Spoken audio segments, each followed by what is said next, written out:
영감이 넘치는 새벽 예배, 성령의 임재가 넘치는 높은 꿈 하민교회.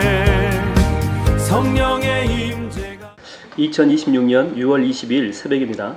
하나님 말씀은 시편 92편 1절에서 5절입니다. 지존자여 시편근과 비파와 수금으로 여호와께 감사하며 주의 이름을 찬양하고 아침마다 주의 인자하심을 알리며 밤마다 주의 성실하심을 베풀미 좋으니이다. 시편금과 비파와 수금의 정숙한 소리로 그리할지로다. 여호와여 주께서 행하신 일로 나를 기쁘게 하셨으니 주의 손이 행하신 일로 말미암아 내가 높이 외치리이다. 여호와여 주께서 행하신 일이 어찌 그리 크신지요 주의 생각이 매우 깊으시니이다. 하나님 말씀을 증거하겠습니다. 월요일 첫 시간을 깨워서 기도의 제단으로 오신 여러분들의 심령 가운데 캄캄한 어둠을 뚫고 솟아오르는 아침 햇살 같은 하늘의 평강이 여러분 가운데 임하게 되기를 주의 이름으로 축원드립니다.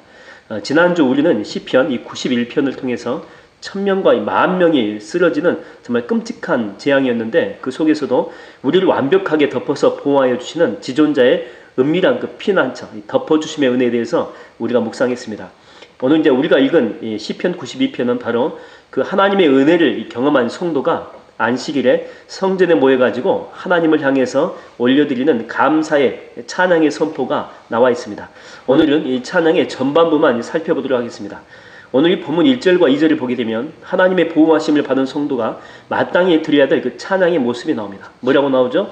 지존자여 라고 하면서 각종 악기로 이렇게 찬양을 한대요. 그러면서 2절에 보니까 아침마다 주의 인자하심을 알리며 밤마다 주의 성실하심을 베풀미 좋으니이다 이렇게 나옵니다. 그러니까 하루의 시작인 아침에 그 눈을 뜰 때 나를 사랑하여 주시는 그 주님의 인자하심을 찬양으로 아침에 선포를 하고 또 하루의 끝인 이 밤에 잠자리에 들 때는 오늘 하루도 험한 인생 가운데서 나를 지켜주신 주님의 든든한 그 성실하심을 찬양하라라고 하는 그런 내용이죠. 그러니까 어쩌다 기분 좋을 때 한두 번 하는 것이 아닙니다. 매일 아침과 밤마다 이 감사와 찬양을 고백해야 된다고 하는 거죠. 왜 하나님은 그렇다면 이 아침과 밤에 이 찬양을 계속해서 반복하라고 하실까요? 여기에는 우리의 나약한 체질을 완전히 뒤바꾸는 엄청난 생명의 원리가 이 속에 숨겨져 있다고 하는 것입니다. 이 감사가 뇌의 구조를 바꾼다. 감사가 뇌의 구조를 바꾼다. 이런 칼럼을 본 적이 있는데 우리의 뇌는 한번 만들어지게 되면 평생 굳어버리는 이 돌덩이가 되는 것이 아니고 우리가 어떤 생각과 입술의 고백을 반복하느냐에 따라서 뇌가 거기에 맞게 이렇게 바꿔진다고 하는 거죠. 그러니까 우리가 자녀한테 자꾸만 너는 하나님의 자녀다. 너는 영적으로 하나님이 반드시 쓰실 거고 풍성한 주님의 은사가 네 속에 막 있다. 자꾸만 이렇게 칭찬을 해주게 되면 이 뇌가 정말 거기에 맞게끔 새로 반응을 한다고 하는 거죠. 뇌 구조 자체가 이게 긍정적으로 바뀐다고 하는 거예요.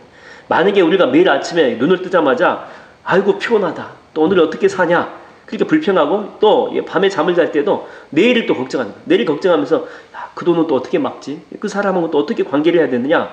염려를 계속해서 이렇게 쏟아내게 되면 우리 뇌에 아주 강력한 또 거대한 불안과 우울의 고속도로가 쫙 만들어진다는 거예요. 그래서 뇌는 조그만 위기만 터져도 즉각적으로 이 고속도로를 따라가지고 엄청나게 많은 부정적인 것들이 막 흡수돼가지고 들어와요. 그래서 비명을 지를 수밖에 없다는 것입니다. 근데 2절의 말씀처럼 아침마다 주의 인자하심을 밤마다 주의 성실하심을 입술로 선포하고 감사하는 영적인 훈련을 반복해서 하면 어떻게 되겠습니까? 우리 뇌에는 정말 넓고 깊은 이 감사의 고속도로가 꽉 뚫려버려요. 그래서 이 갑작스럽게 어떤 질병의 진단을 받든지 어떤 재정적인 문제, 이 폭풍우가 몰아쳐와도 쉽게 무너지거나 두려워하지 않습니다. 원망과 두려움이 아니라 오히려 하나님을 향한 절대적인 신뢰와 이 감사를 쏟아낸다라고 하는 것입니다. 그래서 여러분 이 4절과 5절 말씀 보세요. 세상 사람들이 절대 볼 수 없는 기가 막힌 영적인 눈이 열리게 된다니까요. 뭐라고 나옵니까? 여호와여 주께서 행하신 일로 나를 기쁘게 하셨으니 여호와여 주께서 행하신 일이 어찌 그리 크신지요 주의 생각이 매우 깊으십니다. 그러니까 불평에 사로잡혀 있을 때는요 내 눈앞에 닥친 이 고난밖에 안 보여요. 하나님 왜 나한테 이런 질병을 왜 내 사업을 막으십니까? 원망만 나오는데 근데 이 찬양을 통해서 감사를 통해서 십자가와 내 영혼이 연결이 되면 내가 이해할 수 없었던 하나님의 깊은 생각들이 막 깨달아지는 그런 은혜가 임한다라고 하는 것입니다. 그러니까 합력해서 선을 이루시는 하나님의 뜻을 알게 돼요. 이 고난은 나를 죽이려고 하는 것이 아니구나. 내 영혼의 불순물을 다 빼내시고 나를 정금같이 빚어내시려고 하는 주님의 크신 사랑이 숨겨져 있구나. 이걸 깨닫게 된다고 하는 것입니다. 지난번에 어떤 영상을 봤는데 들개 한 마리가 있습니다. 근데 그 옆에 어떤 사람이 그 목줄을 가지고 그 들개 그 목에다가 이 목줄을 쫙 걸치는 거예요. 그리고 이제 물지 못하게끔 그 뿔처럼 생긴 거 있잖아요. 이게 목 주위에 이렇게 매다는 거죠. 그래서 목에 이게 걸치고 그걸 이제 두른 다음에 강제로 끌고 와가지고 나무에 최대한 당겨가지고 이렇게 묶어놔요. 들개는 벗어나려고 난리를 칩니다.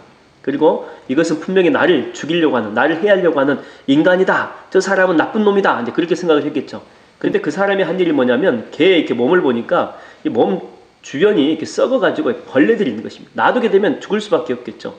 그래서 그 사람은 그걸 제거하고 약을 발라줘요. 약을. 그래서 치료를 해주는 거죠. 그러니까 개 입장에서는 고난이고 아픔이고 슬픔이고 괴로움입니다. 그러나 궁극적으로는 개를 살리기 위한 하나의 과정이었다고 하는 거죠. 여러분, 우리는요 하나님의 뜻을 다 알 수가 없어요. 하나님의 계획도 다 알지 못하죠. 그러나 우리가 믿는 게 뭐냐면 모든 상황 속에서 하나님은 반드시 합력해서 선을 이루어 가신다고 하는 것입니다. 그래서 우리가 잊지 말아야 될 게 뭐냐면 항상 입술 가운데 찬양과 감사예요. 입을 벌려서 찬양하고 감사하는 것, 이걸 잊지 말라는 것입니다.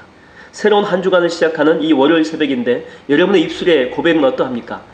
불안과 원망의 말이 가득 차 있습니까? 아니면 감사와 찬양의 노래가 가득 차 있습니까? 오늘 이 시간 내 입술의 원망을 여러분 완전히 닫아버리십시오. 눈앞의 현실은 캄캄하고 꽉 막혀 있을지라도 하나님은 이 환난보다 무한히 깊고 크시다. 여러분, 이 사실을 굳게 믿어보십시오. 그럴 때 우리를 이렇게 짓누리던 모든 어둠의 권세가 다 끊어지고 하나님의 크신 능력에 우리 삶을 기쁨으로 뒤바꾸는 위대한 한 주가 될 줄로 믿습니다.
않죠.